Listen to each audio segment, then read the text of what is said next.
Filmed live in beautiful Colville, Washington.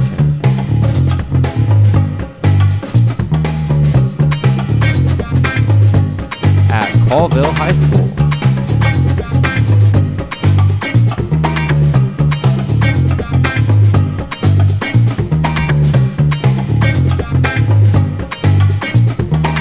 At our studio in Mr. Long's classroom. Starring Mr. Long and Mr. Meyer. It's the Late Morning Show with Mr. Long and Mr. Meyer. Available exclusively on Disney Plus. We're just joking. This will be available for free. Don't get Disney Plus just to watch the show. Hey, Mr. everybody. Meyer. Welcome to our special episode. What do we have in store for everyone today? We have a great show, but first off, we had all these fans show up. Holy cow, where did all these people come from? Hello! Oh, I feel so famous. You are famous, Mr. Meyer. I think they're coming to see me. Probably. Hey, let's take a second and go out and do some interviews with these people. What do you say? Yeah, all right, we'll go to that interview. All right, thank you. Hey, and we're out doing a little bit of interview here. Hey, mighty fans, how are you guys doing? We are so excited that you showed up for the to kind of be with the kids a little bit, because the students out there are suffering a little bit. So in our special episode today, we are talking about mental health and do some poetry and stuff like that. But hey, let's who wants to come up and say hello to the audience?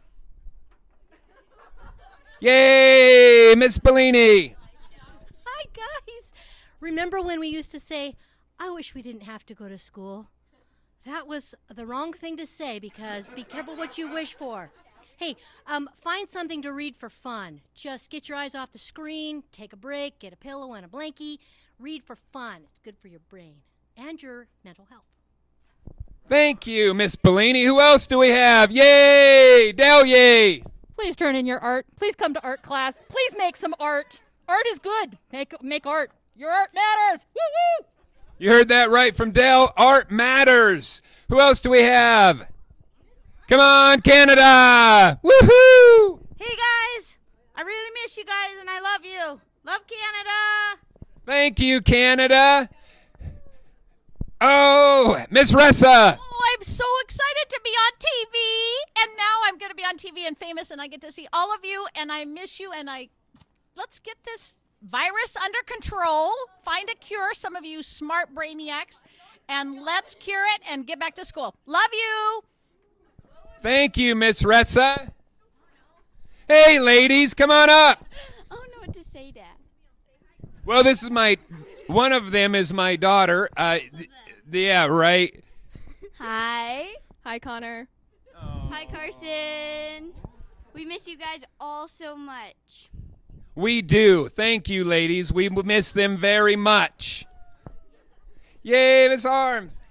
Hi, Mr. Long, Mr. Meyer. I'm a huge fan of this show. I've been watching it since the very beginning. I'm so excited to be here. And I just want to say, you guys, when you get back in school, remember, Mr. Knight is a big hugger. So make sure that you hug Mr. Knight when you see him next, okay? That is a little-known fact. Mr. Knight loves hugs, and so it looks like if everybody gives him a hug when this is over, that would really make his day.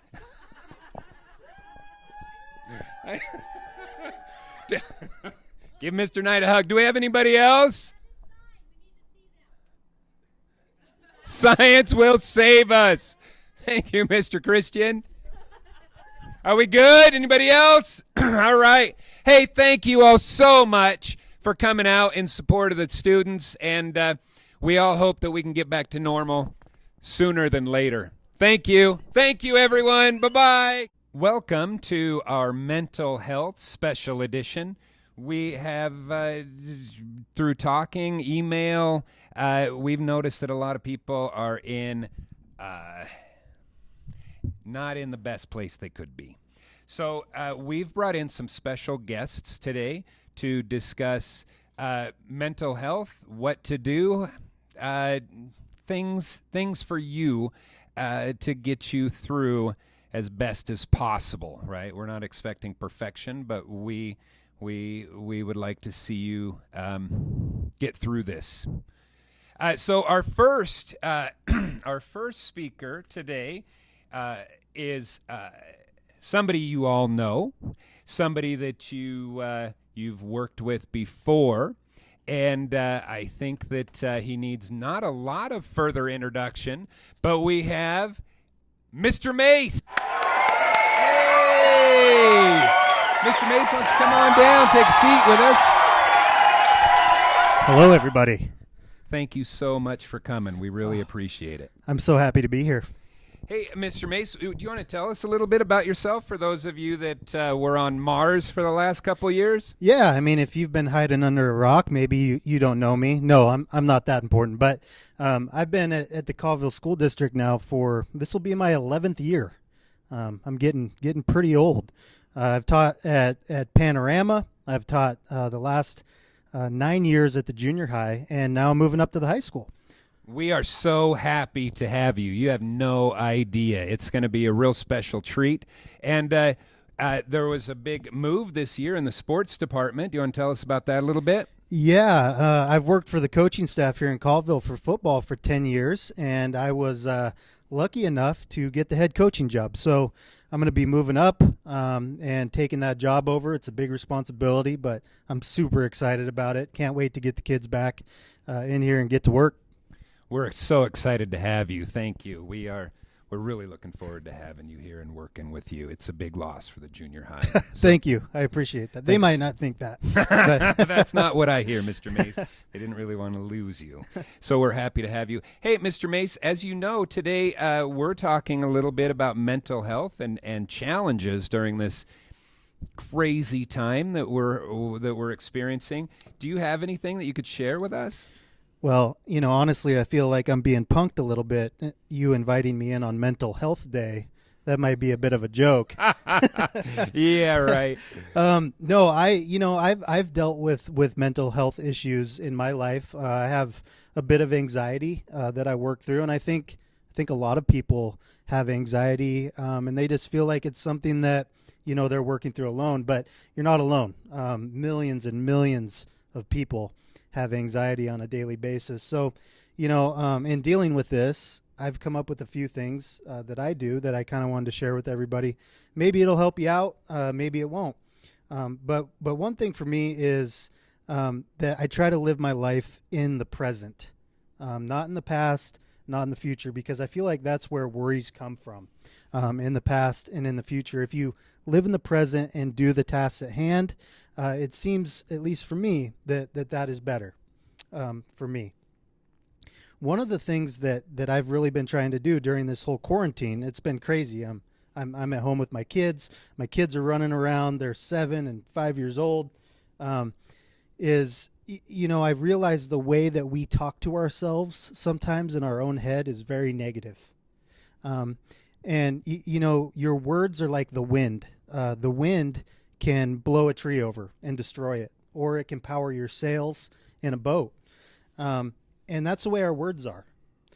They can either destroy you or they can make you better. And I started to really think about the things I was saying to myself on a daily basis. And I realized that I really do a lot of good things from day to day. And one thing that's helped me is at night, I've started making a list of all of the good things that I do during the day. I don't write any negative things. And I've noticed that has made a huge difference for me on a daily basis, because I do a ton of really good stuff. But we as humans tend to focus on only the negative things that we do from day to day. So if you're able to train your brain into thinking more positively, it can do huge things for your anxiety, for your mental health, for your depression. And all you have to do is talk to yourself. And I know that sounds pretty crazy, but That doesn't sound crazy at all, Mr. Mace. I was listening to a news program on the way to work this morning, and journaling, because we bottle those things up with that negative self-talk, let that wind blow into hurricanes, and so well put too. So if you struggling getting through this, journaling, letting those emotions out. I don't know if you have people to talk to. Sometimes people aren't very good listeners, but the page in front of you is an amazing listener, and you can work through it by writing things down. And Oprah Winfrey once had a thing where people were supposed to say positive things, 10 things I'm happy for, 10 things I'm happy about, and you'd be surprised how that will change. It will change you if you look at the positive. That's so well put. Thank you, Mr. Mace. Yeah, no problem. All right, Mr. Mace, do you have anything else for right now, or should we bring in another guest? No, the only thing I want to say is I'm super excited to move up to the high school, and I can't wait till I see you guys. I miss everybody, and I just want everything to return to normal. All right. Thank you, Mr. Mace. We have our next special guest today is somebody that you've all taken health class with from an asset to this school district, and just a beautiful man. We have Mr. Shortall. Yay! Hey, thanks for coming in, Mr. Shortall. Do you know why I did that? Did what? No, I don't know. Tell me.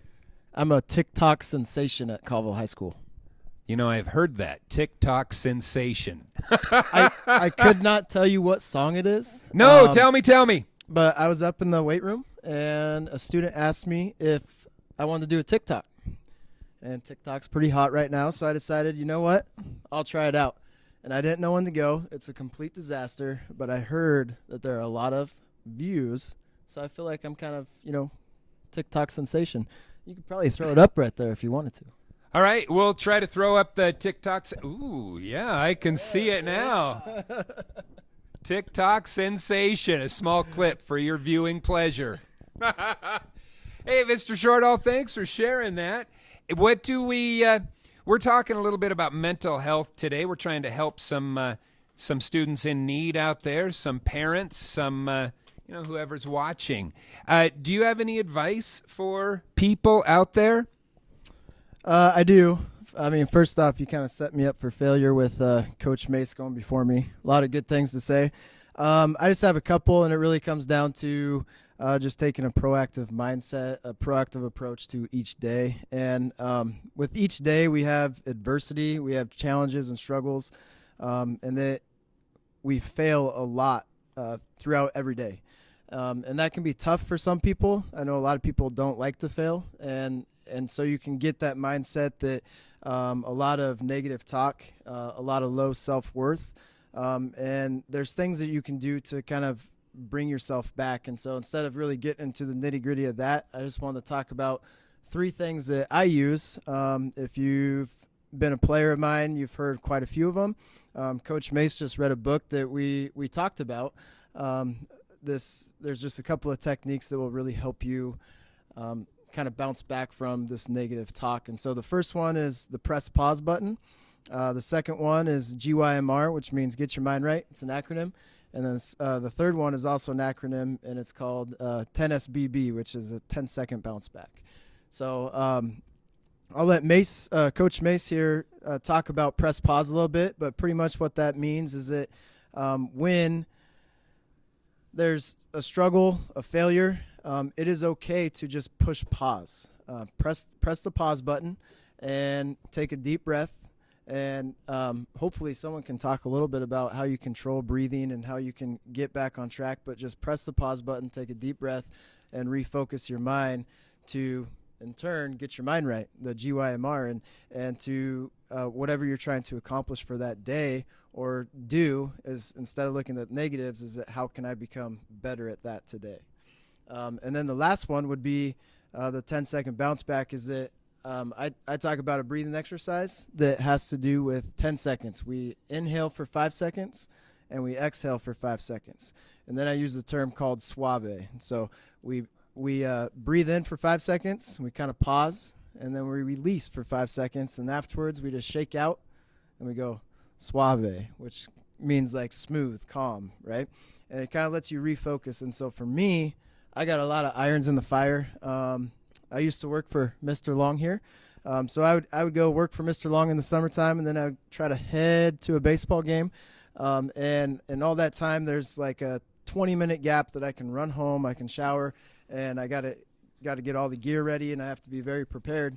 And a lot of times I catch myself, and I'm looking at my speedometer, and I'm driving way too fast. I'm just not thinking clearly because I'm all rattled in the head. And so what I do is I just breathe in for 5 seconds, exhale, and I just say 10 SBB, and then I'm calm, and I can drive the speed limit, and I can just think more clearly, because when we get rattled like that, we are impulsive, and we don't think and we don't act the way that we should. And so I know Coach Mace has a little bit more to piggyback on this, so I did want to hand him the mic here.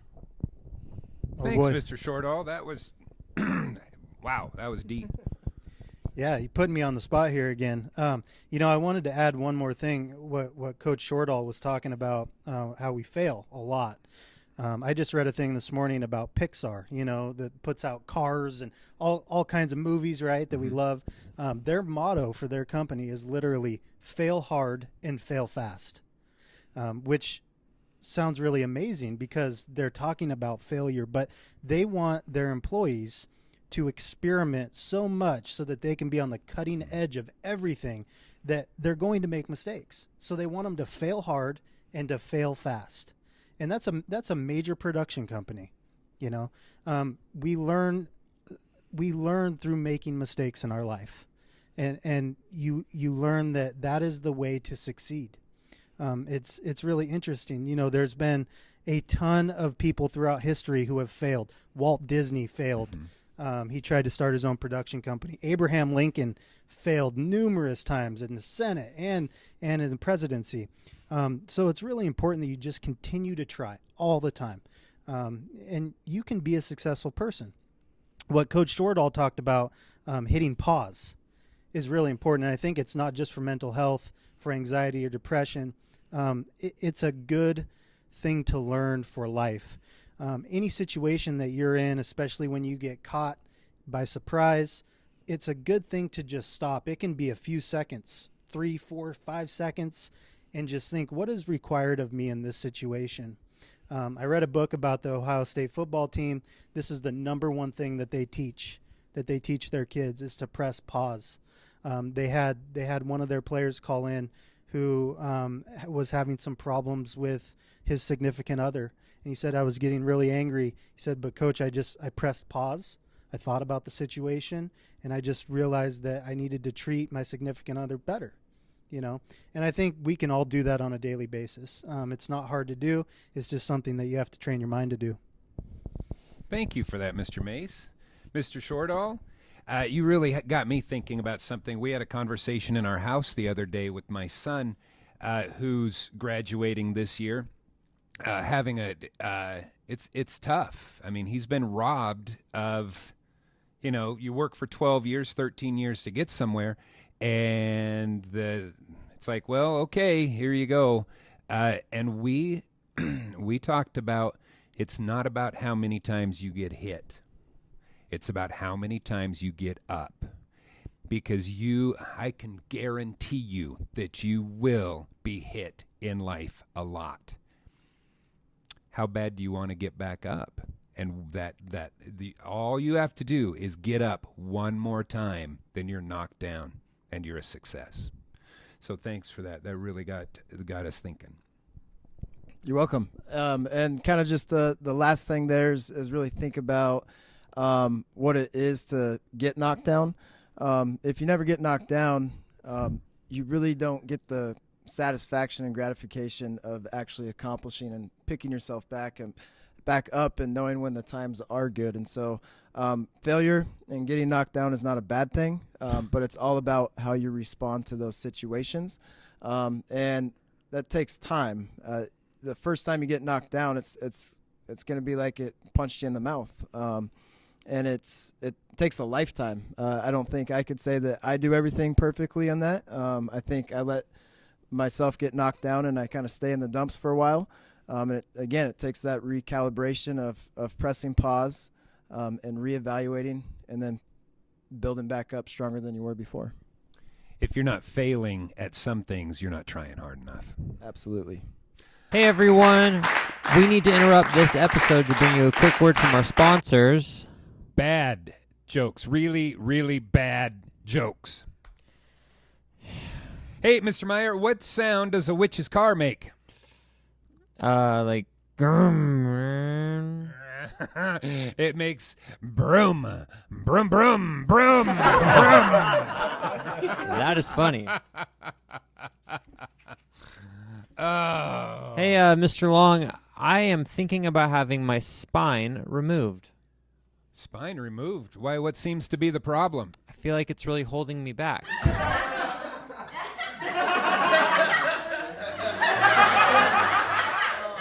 You know, Mr. Meyer, when I was younger, I wouldn't buy anything with Velcro. Because you preferred buttons or shoelaces, or? Buttons and laces are good, but I felt that Velcro was a total ripoff. Why was the belt sent to jail? Oh, holy smokes! Belts are being sent to jail now. What will they hear? What will they think of next? Well, they went to jail because they were holding up a pair of pants. Being held up like that. Gosh, that's rough. That belt deserves to go to jail. Mr. Meyer, do you know what an astronaut's favorite part of a computer is?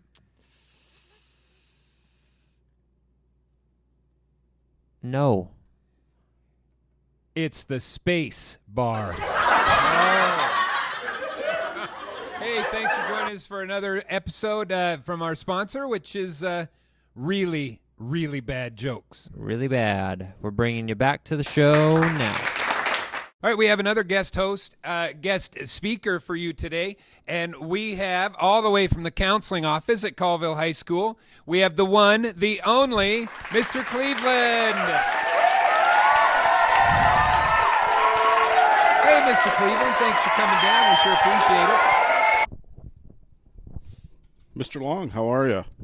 If I were any better, Mr. Cleveland, I'd have to be twins. So I'm walking down the hall, and I peek in, and it's like Chronicles of Narnia. I was drawn in. I don't even know what's going on. Well, Mr. Cleveland, it's because we live in a magical world. And in Mr. Long's classroom, Mr. Meyer and I have set up Narnia.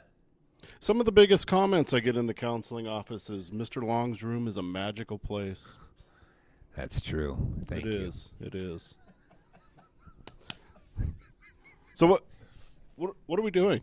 Well, Mr. Cleveland, we had I gave some students journaling activities a week or so ago, and asked them just, hey, journal on some stuff, and some pretty dark thoughts came in. And I thought maybe we needed to have just a touch of just pause everything. And thank you, Mr. Shortall. Just pause everything and take a look at mental health and what we do. Because students out there, you're like, man, this is stressing me out. Dude, you're not alone, right? We're all feeling this. We're all under the gun of isolation. I don't know what to do, right? What do you do? How do you know if you're succeeding? How do you make things work? So we decided to put together something and talk about, life. Life. Well, I see you have Mr. Mace and Mr. Shortall here, so I'm sure they probably talked about being positive, not getting down on yourself. I guess one thing that I would say along with that is influences. And what kind of influences do we have? You mean like being under the influence? Mr. Long, that's inappropriate. So no, true. I'm talking about positive influences. So one thing that comes to mind to me is the influences that we have today. This is everybody. Everybody is influencing you. Yeah. So when you get on your phone, social media, you sit on your couch, maybe you're feeling a little bit down, maybe it's raining outside. What do you see on social media? Usually not very nice things. That's why I stay away from it. Well, you see not very nice things, but you also see everybody at their best. Oh, Do I measure up to that? No, because what am I doing? I'm sitting on my couch. I'm doing nothing. I'm feeling bad about myself. But, Mr. Mace just test drove a new truck. Oh, Mr. Shortall, he's out playing basketball. Mr. Long, he's working away. These people are all better than me because what am I doing? I'm sitting on my couch at home, right? Well, that's interesting that you say, because for a show, we will shoot 10 hours of footage, and you get to see 55 minutes of it, and you don't get to see all the takes and the retakes because we don't want you to see us screwing up and letting a curse word slip by or something, right? Exactly. So we have to edit this for you. Is that what you're talking about, how people edit their lives? That's what I'm talking about, and I've been doing a lot of reading on social media and teens, which I'm assuming that's who we're talking to. Yeah, we're talking to anybody who wants to listen, which apparently is 19 subscribers. I feel pretty good about that. And 130 views last week. So we're going to be influencers. You just watch. There's 19 people watching me? Probably less, but I'm getting a little clammy. I didn't know this was. Anyway. Well, with you on, there'll be like 10 billion. That's more than the planet. So Mars will be watching too. So like I said, during this time, I've been doing a little reading, and I just read the other day that the average teenage girl takes 11 selfies before she posts one to social media, which means it has to be the perfect one, right? So like I said, you're seeing everybody at their best. Nobody shows any of their flaws on social media. But that would be a fantasy world. So basically, when you came in and you were talking about Narnia, you're talking about a lot of people are living in, watching. A lot of people are watching just fantasy worlds. They are. And that's exactly what I'm saying is I think people will find if they step away from their phones for a while, they're going to see some big changes in their mental health. I also read another quote the other day that said that boredom spawns innovation and imagination. So who are some of the best people that use their imagination? I don't know. Do tell. Engineers, inventors, Disney, imagination. So if nobody is ever bored anymore because they always have their phone, there's no innovation. There's no imagination. Thank you. Thank you for that. So if you were to break that down into one good thing, can you sum that up right at the camera and you tell everybody? I'm not saying phones are totally bad. They do have their place. They do have good uses. But I think if you guys will take a step away and forget about the phone, I think you're going to feel some relief, and you're going to find a new world outside doing things that you never knew that you could. That's so well put. Thank you so much, Mr. Cleveland, from You're coming welcome. in and talking with us today. We are going to take just a short break, and we'll be right back. And Mr. Meyer is going to do a little bit of the hosting today, and I'm going to step out for a second and work behind the cameras, okay? So we'll be right back. All right, next up, we have Robin from the Counseling Center. Welcome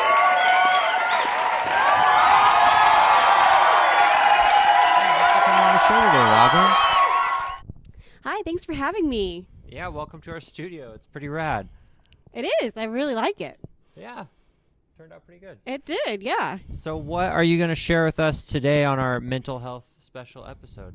So today I thought I would go ahead and talk about self-care, because we are talking about mental health, and self-care is really, really important.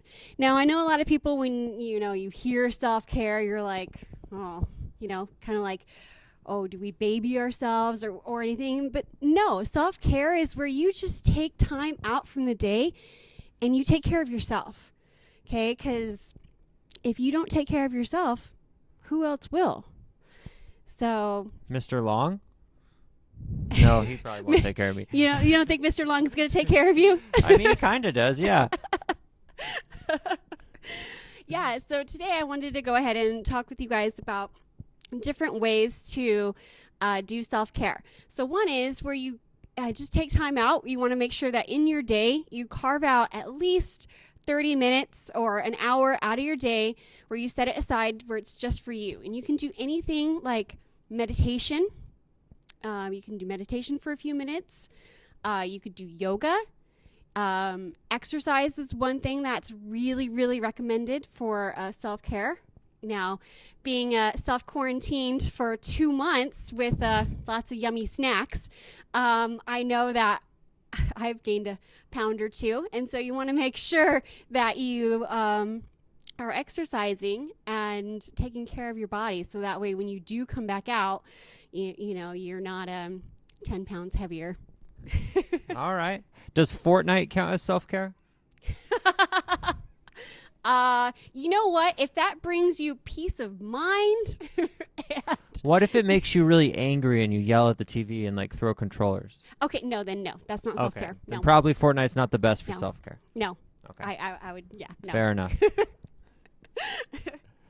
Another thing that you should be doing is, aside from exercise and everything, is Mr. Long mentioned it earlier, is journaling. Journaling is also another really great way for you to go ahead and release a lot of anxiety, a lot of fears, and everything that you're experiencing. I know personally journaling has helped me through a lot of hardships in my life. There are times when I literally am scribbling on the page because I'm so angry and mad and I can write whatever I want. And then you know what? I tear it up and I throw it away. Or if I'm feeling, especially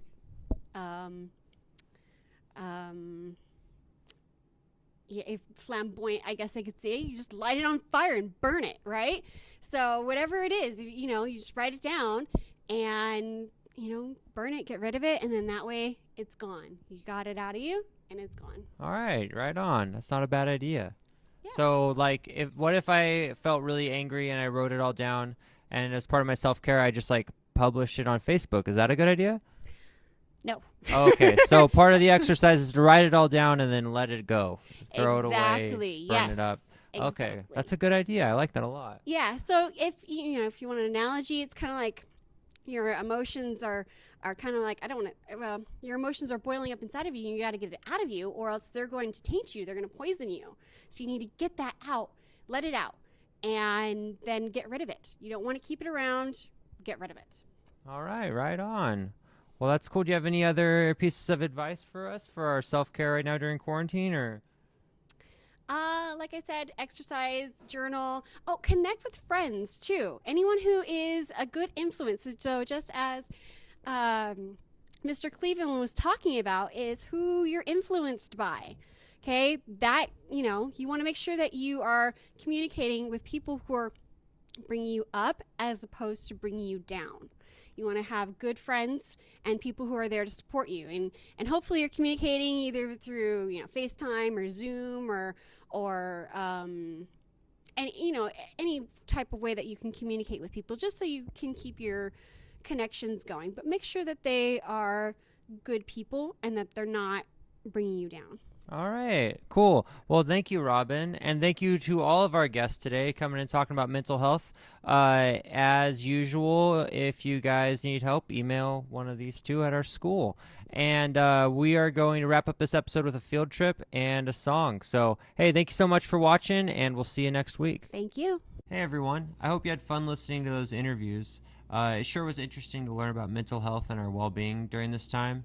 And thinking about the song for this week and thinking about my own cell phone use, I got the idea to write a song about using a cell phone or not using a cell phone. And so this song's called Take a Break from Your Phone. If you're feeling sad and a little alone, take a break from your phone. Sure, cell phones are rad, but too much time on them can make you sad. So take a second to take a breath and stop looking at a screen. Look out a window or at a book. It could be comforting if you're feeling sad and a little alone. Take a break from your phone. Sure, cell phones are rad, but too much time on them can make you sad. So if you're feeling kind of bummed out during this time, I recommend just taking a break from your phone. You might be surprised at how much it could make you feel better. So thanks everyone, and take care. So today we thought we would throw you a curveball and do some poetry. And we wanted to dedicate most of the show to mental well-being.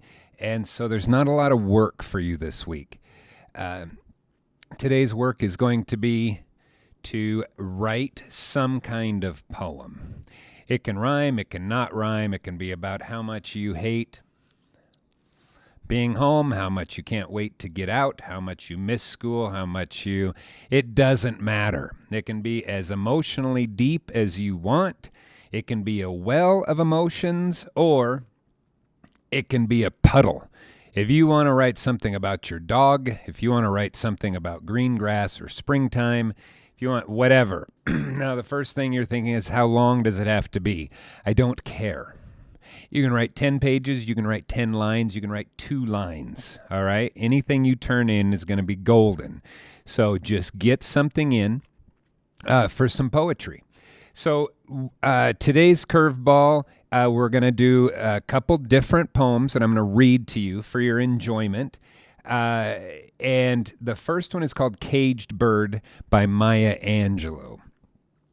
And Maya says, a free bird leaps on the back of the wind and floats downstream till the current ends, and dips his wings in the orange sun rays and dares to claim the sky. But a bird that stalks down his narrow cage can seldom see through his bars of rage. His wings are clipped and his feet are tied, so he opens his throat to sing. The caged bird sings with fearful trill of things unknown but longed for still, and his tune is heard on the distant hill, for the caged bird sings of freedom. The free bird thinks of another breeze, and the trade winds soft through the sighing trees, and the fat worms waiting on a dawn-bright lawn, and he names the sky his own. But a caged bird stands on the grave of dreams. His shadow shouts on a nightmare scream. His wings are clipped and his feet are tied, so he opens his throat to sing. The caged bird sings with fearful trill of things unknown but longed for still, and his tune is heard on a distant hill, for the caged bird sings of freedom. I'm not going to tell you what that means. But poetry is powerful. Words are powerful. I wonder what is clipping your wings.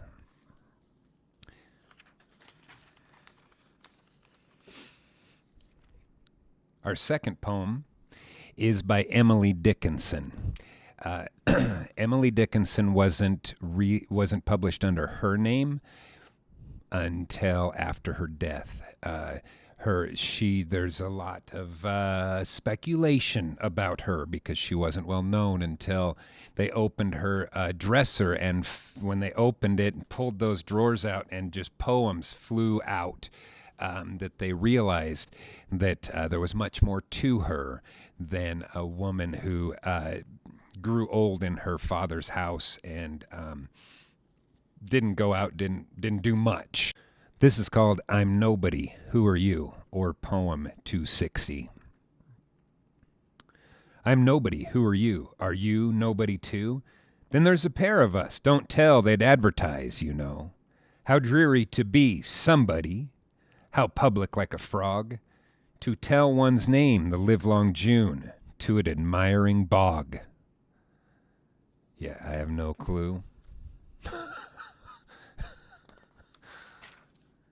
That was one of her more famous. Because I Could Not Stop for Death is one that she is well known for. And listen to this because it's a metaphor. Because I could not stop for death. Because I could not stop for death, he kindly stopped for me. The carriage held but just ourselves and immortality. We slowly drove, he knew no haste, and I had put away my labor and my leisure too for his civility. We passed the school where children strove at recess in the ring. We passed the fields of gazing grain. We passed the setting sun. Or rather, he passed us. The dews drew quivering and chill, for only gossamer my gown, my tippet only tulle. We paused before a house that seemed a swelling of the ground. The roof was scarcely visible, the cornice in the ground. Since then 'tis centuries, and yet feels shorter than the day. I first surmised the horse's head were towards eternity. If you can get the visual image of where death is taking her, that's a skilled poet. So your job is to write something down. Any kind of poetry. It can rhyme, it can not rhyme, it can be a metaphor, it can be as lame as anything that you want. I don't care. So go ahead and write up that poem and get that sent in to me via email or through Google Classroom, and we'll get those entered in the grade book. Thank you.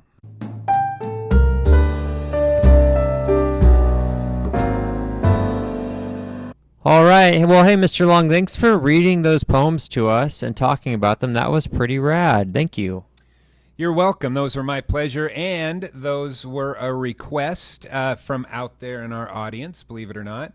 And so we are doing a episode on mental health and keeping your mental health in this crazy time. So we talked a little bit. We read Emily Dickinson, and Emily Dickinson, as you recall, she wrote I'm Nobody, Who Are You? And Because I Could Not Stop for Death. Mr. Meyer, do you want to tell us a little bit about Emily Dickinson? Yeah, she was basically relatively unknown, right, in her lifetime, and she was a real stay-at-home kind of person. She probably wouldn't really mind being quarantined. She self-quarantined. And she wrote a lot of these poems, and correct me if I'm wrong, but I believe that her handwriting for these poems was very unique and strange, right? And I've heard that her handwriting was very strange because she was writing these poems for herself. It was her way of coping with her life and coping with things that she was going through. We don't know. She never really said why she wrote them, but that's what can be assumed. And she kept to herself, and she really got her feelings out on the page, which is, if you were paying attention to some points in our interviews, that's a recommended way to deal with things, right? Just a minute. Writing still eating. and eating Golden Grams, recommended ways to deal with Golden things. Grams. I don't know if you noticed the Golden Graham treats that we had on the table for our interview, but those went pretty quick. I highly recommend Golden Graham treats. So Emily Dickinson had what some people say, we don't know, we can't go back in time and ask her. She had some issues, and her way of coping with the darkness and her depression was through writing poetry.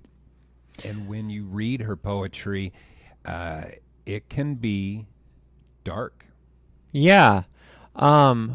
Which, honestly, if you're struggling, writing is a much better way, I think, to deal with your feelings than drugs or alcohol or anything like that. People often turn to really destructive ways of dealing with their emotional issues or anxiety, whereas some people like Emily Dickinson deal with these things in a rather than destructive way, a constructive way. She made things that now we, all these years later, get to enjoy and learn from. Edgar Allan Poe also was somebody who suffered a dark side, and he didn't try to hide it. And Edgar Allan Poe said that the least appreciated emotion that we have is that dark side, that we really should try to understand it and not be too scared of it. So he wrote about things that were very dark, and Emily Dickinson wrote about some stuff too that was her way of coping. If any of you care to take any of the advice of our speakers, one piece of advice that many people who have later become famous poets and writers, they used words to get those emotions out. Yeah. Now, let me know if this is not the appropriate transition, but you said taking words of advice from our speakers.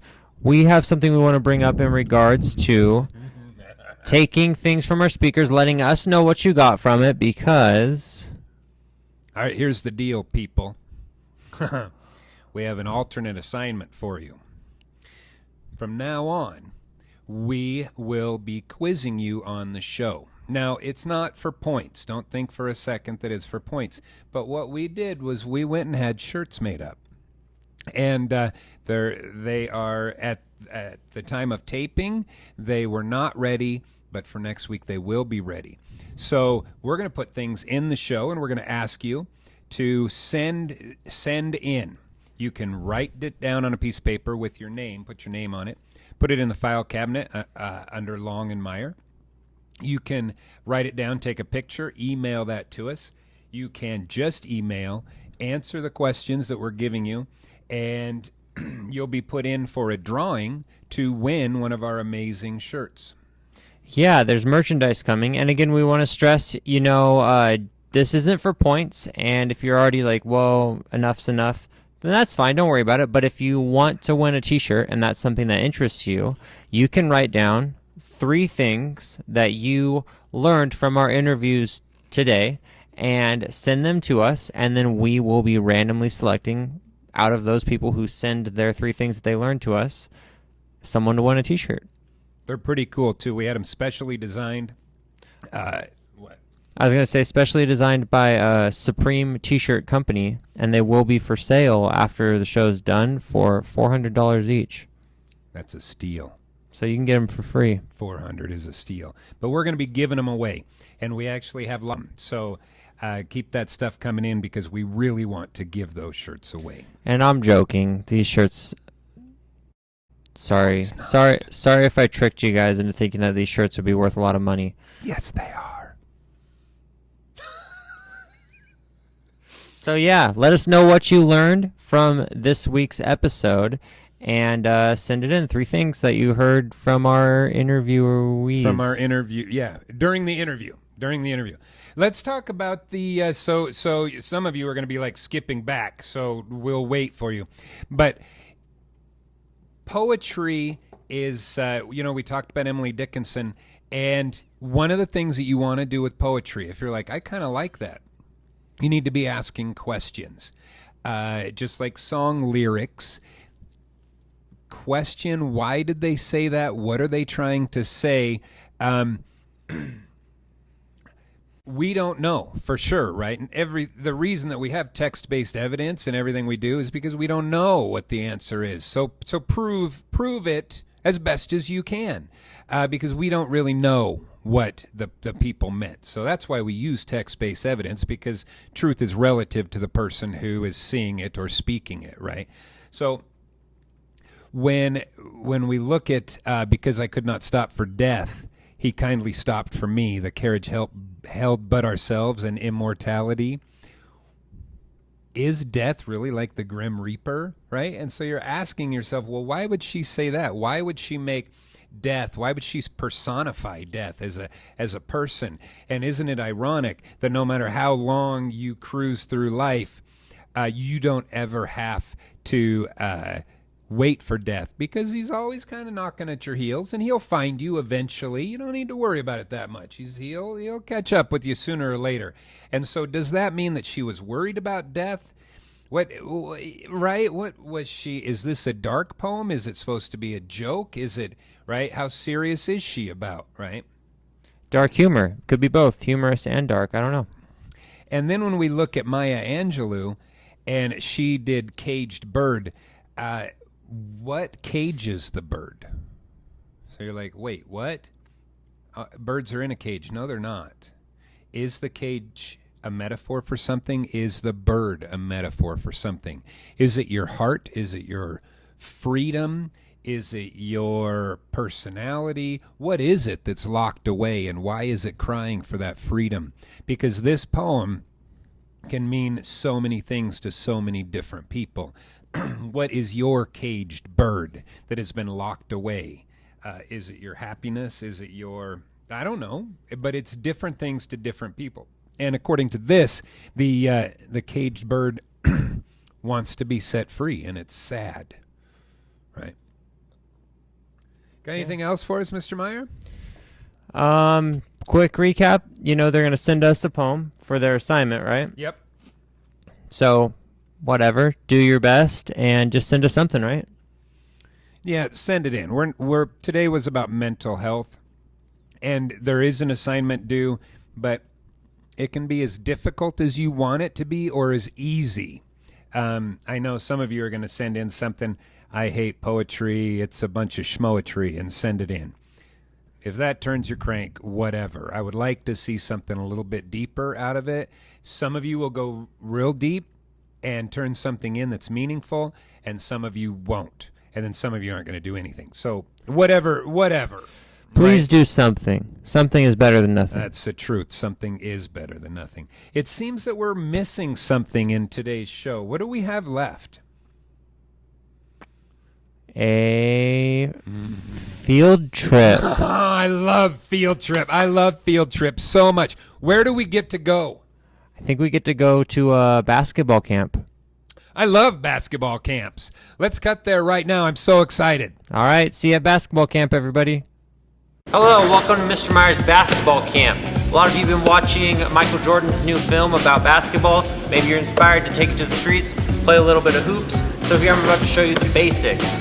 So, first one up, layup. Let's go.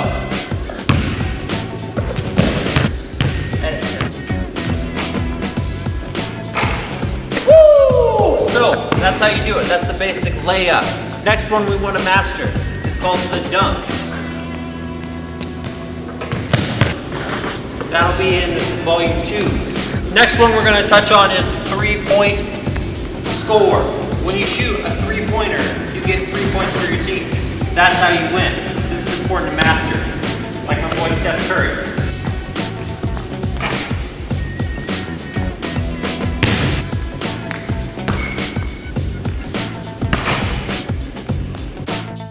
Woo! All right, that's how you do it. This is what we call coming from downtown. Like my boy Steph Curry. Woo! So, that's how you do it. If you're ready to take it to the street, take these Mr. Myers basketball tips out there, show them what you got. Socially distanced basketball. Let's go.